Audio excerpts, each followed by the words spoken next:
Sekarang ini posisi saya ada di tebing Orlowski yang ada di daerah kota di sekitar Gdynia. Dan Anda melihat ada tebing di sana, gitu ya. Itu nanti yang akan jadi tujuan saya.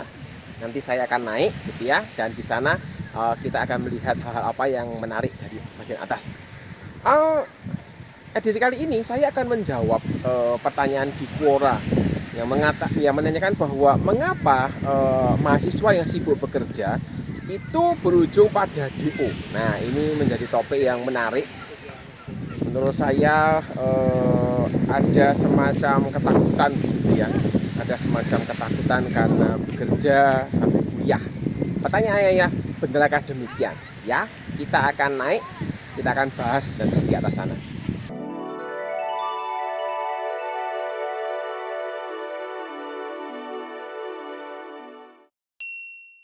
Ya, sudah sampai di atas tebing Orlowski. Kita mulai materinya. DO adalah salah satu aspek dalam pendidikan tinggi drop out. Apa ya bahasa Indonesia? Saya juga tidak tahu bahasa Indonesia apa gitu ya. Dan DO ini terjadi karena mahasiswa tidak memenuhi syarat tertentu yang telah ditetapkan. Ini menjadi apa ya, semacam sebenarnya gitu ya, sebenarnya ini menjadi semacam bagian dari seleksi alam gitu ya, buat mahasiswa yang memang tidak sanggup untuk mengikuti hal-hal yang sudah ditetapkan dalam dunia pendidikan tinggi. Oleh karena itu saya sih setuju ya dengan penerapan DO ini, karena dengan adanya penerapan DO ini maka hanya orang-orang yang memang punya motivasi, punya semangat belajar, orang yang mau berkembang, orang yang mau bertanggung jawab, hanya mereka yang bisa menyelesaikan pendidikan tingginya. Saya tidak pernah mengatakan bahwa apa ya, hendak menyelesaikan itu berarti dia, mohon maaf, bodoh, tetapi lebih ke arah tidak punya motivasi dan tidak bertanggung jawab di dalam belajarnya. Oh, itu tidak hanya berdampak buat mahasiswa, tetapi juga buat kampusnya. Jadi ketika ada kasus DO, maka sebenarnya ada mahasiswa yang dikeluarkan dari kampusnya dan ya otomatis bukan jadi mahasiswa di situ lagi, begitu. Dan ini berdampak pada kampus karena kampus dengan DO rate yang tinggi itu diasosiasikan sebagai kampus yang tidak berkualitas, sehingga kampus ini berusaha untuk menyelamatkan mahasiswa supaya tidak DO. Jadi beberapa aturan mainnya memang dibuat sedikit longgar, buat saya tidak ada masalah gitu ya. Sehingga ketika memang ada mahasiswa yang terkena DO, maka memang benar-benar dia harus kena DO gitu ya. Jadi bukan sepertinya mau kena terus akhirnya kena, tapi menjadi bagian yang kita bisa mengatakan itu mahasiswa yang memang benar-benar gitu ya, dalam tanda kutip layak untuk kena DO tadi. Cara kampus menyelamatkan ini ada banyak hal. Misalnya mereka memberikan pembatasan pengambilan SKS berdasarkan IP misalnya. Juga beberapa mahasiswa yang terancam DO gitu ya, sudah misalnya kena beberapa kali peringatan, mereka mendapatkan semacam treatment khusus, perlakuan khusus. Misalnya hanya boleh mengambil katakanlah 12 sampai 15 kredit misalnya. Kemudian beberapa dosen juga diberikan peringatan begitu ya, supaya memperhatikan, dan dosen wali juga diminta untuk memantau dengan serius. Jadi kampus punya itikat baik untuk menyelamatkan mahasiswa supaya tidak DO, karena memang dengan DO rate yang cukup tinggi, kampus ini punya risiko dianggap sebagai kampus tidak berkualitas. Kalau kita bicara tentang jenis DO, dropout, itu ada setidaknya gitu, ada beberapa jenis gitu ya. Yang pertama adalah DO akademik, jadi dropout karena alasan akademik. Biasanya terjadi karena tidak memenuhi syarat akademik, seperti misalnya IPK minimal pada semester tertentu. Rata-rata di semester keempat gitu ya, itu ada semacam batas. mesti sekian IPK-nya. Kemudian di semester tertentu juga ada batas berapa jumlah kredit yang diselesaikan, berapa jumlah nilai D yang tidak lulus gitu ya, yang diizinkan, juga terkait dengan masa studi. Jadi persyaratan terkait dengan DO akademik ini berhubungan dengan hal-hal yang sifatnya akademis, IPK-nya, jumlah kreditnya, jumlah nilai D yang lulus, jumlah nilai D yang lulus berapa minimal, dan sudah berapa lama dia belajar.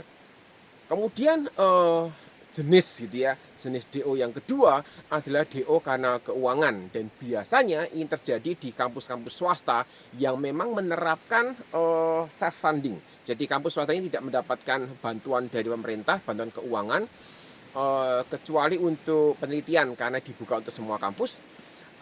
Kampus swasta secara operasional mereka berdiri sendiri, sehingga mereka mengandalkan salah satunya dari pemasukan uang kuliah mahasiswa.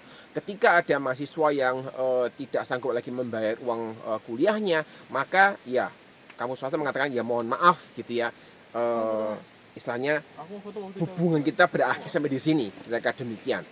Tetapi ada juga kampus-kampus swasta yang memberikan keringanan, misalnya boleh dicicil, boleh mengajukan pinjaman dan sebagainya.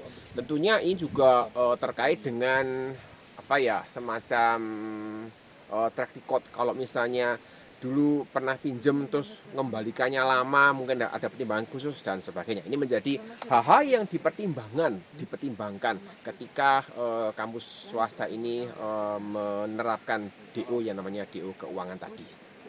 Pertanyaan yang masuk di Quora adalah apakah bekerja bisa full time, bisa part time, itu menjadi penyebab DO. Nah, ini menjadi bagian yang menarik untuk dikulik karena ada banyak perdebatan. Tetapi sepanjang informasi yang saya peroleh, belum ada statistik yang dipublikasikan terkait dengan jumlah mahasiswa yang terkena DO gara-gara mereka bekerja. Sehingga mungkin ini sebuah rasa penasaran gitu ya, buat orang yang ketika kuliah kemudian dia pengen bekerja, tetapi takut nanti kalau gara-gara bekerja dia kena DO. Atau sudah terlanjur bekerja terus mikir mau diteruskan apa enggak gitu, karena kalau mau diteruskan jangan-jangan yang terancam DO gitu ya. Sehingga ini menjadi satu kekhawatiran yang mencoba diantisipasi sebelum itu terjadi. Menurut saya ini menarik untuk dibicarakan. Jangan sampai gitu ya ada mahasiswa yang memang perlu kuliah sambil kerja tapi tidak berani gara-gara takut kena DO tadi. DO akademik itu biasanya terjadi karena mahasiswa itu malas. Dalam bahasa yang mungkin lebih halus gitu ya, sama mengatakan bahwa DO akademik terjadi karena mahasiswa itu tidak memiliki motivasi belajar. Logikanya begini, saya melihat bahwa ketika ada mahasiswa itu seorang itu dapat diterima di perguruan tinggi, maka kampus itu logikanya menilai bahwa mahasiswa ini sanggup mengikuti ritme belajar di perguruan tinggi, sanggup untuk memenuhi berbagai macam kualifikasi yang diharapkan terkait dengan proses belajar yang ada di perguruan tinggi.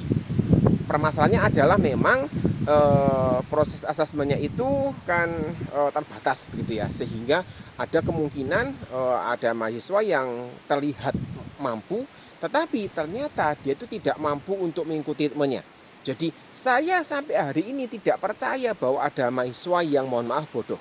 Saya meyakini bahwa seharusnya mahasiswa itu adalah orang yang mampu menyelesaikan studinya, kecuali dia malas atau tidak bertanggung jawab dari studinya. Ya, ini menjadi sesuatu yang penting gitu ya, supaya mari kita mengubah gitu ya paradigma bahwa tidak ada mahasiswa yang bodoh, yang ada adalah mahasiswa yang malas dan yang tidak bertanggung jawab. Berbicara tentang urusan malas, nah begini, malas itu sumbernya banyak, dan salah satu sumber kemalasan itu adalah karena seseorang sudah punya pekerjaan. Ketika orang itu di tengah-tengah kuliahnya dia bekerja, atau sebelum kuliah dianya aja di tengah-tengah kuliah dia bekerja, bisa timbul pemikiran bahwa kayaknya kok gelar ini tidak penting lagi ya untuk mendapatkan pekerjaan, karena saya toh sekarang ini masih kuliah, belum selesai, belum dapat gelarnya pun sudah bisa bekerja, sehingga berpikir bahwa gelar itu tidak penting. Sehingga ketika awal kuliah itu motivasinya adalah menyelesaikan supaya dapat gelar, itu tidak lagi menjadi faktor pendorong yang membuat mereka ini punya semangat untuk belajar. Ketika bekerja pasti ada yang namanya kelelahan fisik, kelelahan mental. Ini juga bisa memicu rasa malas, sehingga orang melihat bahwa situasi pekerjaan gitu ya, situasi pekerja itu bisa berpengaruh. Jadi bukan karena dia bekerja kemudian dia DO gitu ya, tapi saya melihat dari sisi malasnya tadi. Saya lebih cenderung mengamati prosesnya ini terkait dengan bagaimana dia itu bisa mengelola waktunya dan bagaimana dia bertanggung jawab di dalam studinya. Jika dilakukan survei terkait dengan alasan DO-nya begitu ya, mungkin gitu ya, mungkin ada responden yang malu untuk mengakui bahwa mereka kena DO gara-gara malas. Ini menjadi satu fenomena yang kita mesti sadari sebelum memulai sebuah survei. Alasan sibuk bekerja terdengar gitu ya lebih baik dijadikan alasan karena mengalami DO. Sehingga ketika ada banyak responden yang memberikan alasan gitu yang tidak tepat, maka kesimpulan dari penelitian itu bisa berbeda dari kenyataan yang terjadi. Oleh karena itu dugaan saya gitu ya, dugaan saya belum pernah ada survei terkait hal ini, karena situasinya memang diduga gitu ya, mungkin punya dugaan sama seperti saya bahwa respondennya mungkin tidak jujur di dalam menjawab pertanyaan disampaikan tadi. Tidak semua mahasiswa yang bekerja itu berakhir dengan kisah tragis mengalami DO. Dan menurut saya ada cukup banyak kok mahasiswa yang sekarang ini sedang berjuang kuliah sambil bekerja supaya bisa kuliah, mendapatkan penghasilan supaya bisa menopang hidupnya, mendapatkan penghasilan supaya bisa membayar sendiri uang kuliahnya karena mungkin dari keluarga yang tidak mampu, bekerja untuk mendapatkan pengalaman di samping dia juga kuliah. Ada banyak alasan yang biar terjadi. Tetapi saya melihat bahwa kita ini mesti menghargai mereka yang berjuang untuk bisa kuliah dengan nyambi, bekerja sambil kuliah, dan justru tidak memutus tidak membuat mereka putus asa atau stres gara-gara mereka ini bekerja gitu ya. Jadi mungkin lebih baik gitu ya mereka diajak berbicara, diajak untuk ngobrol supaya ingat bahwa motivasi utamanya adalah mereka bisa menyelesaikan kuliahnya. Harapan saya melalui hal-hal yang dibicarakan itu bisa memberikan mereka semangat, mengingat kembali gitu ya, semangat kuliah jika sudah mulai kendor, punya semangat bekerja, bertanggung jawab dalam pekerjaannya, dan terus belajar dan juga mengembangkan diri. Kita tidak bisa menggeneralisir satu fenomena untuk semua mahasiswa. Justru dari mahasiswa yang bekerja dan bisa lulus, kita bisa banyak belajar dari mereka. Belajar untuk mengolah waktu, belajar bertanggung jawab untuk dua hal yang berbeda, belajar menyesuaikan diri dengan cepat dengan situasi yang berbeda, dan ada banyak faktor-faktor yang menarik ketika kita bisa berbincang dengan mereka yang kuliah sambil bekerja. Saya harap kita tidak sekali lagi langsung mengeneralisir kalau dalam bahasa digebiah uyah begitu, mengatakan bahwa mahasiswa jangan bekerja sambil kuliah karena bisa DO. Karena menurut saya tidak ada salahnya mahasiswa itu bekerja sambil kuliah. Justru dalam beberapa hal ketika orang itu bekerja sambil kuliah, mereka bisa mengembangkan diri dari sisi-sisi yang berbeda. Belajar bertanggung jawab di dalam dua hal yang dipercayakan. Belajar untuk bekerja, belajar untuk mengerjakan kedua bidang ini dengan sungguh-sungguh. Saya kira itu yang bisa saya sampaikan pada edisi kali ini gitu ya. Dari puncak Orlovsky, tebing di Orlovsky di kota Gdynia. Saya mengakhiri materi hari ini. Semoga bisa bermanfaat. Semoga bisa memberikan semangat buat Anda yang sekarang ini kuliah sambil bekerja. Selesaikan kuliah Anda, bertanggung jawab dalam pekerjaan Anda. Semoga sukses gitu ya. Kita jumpa lagi di topik yang berbeda, di tempat yang berbeda. Sampai jumpa.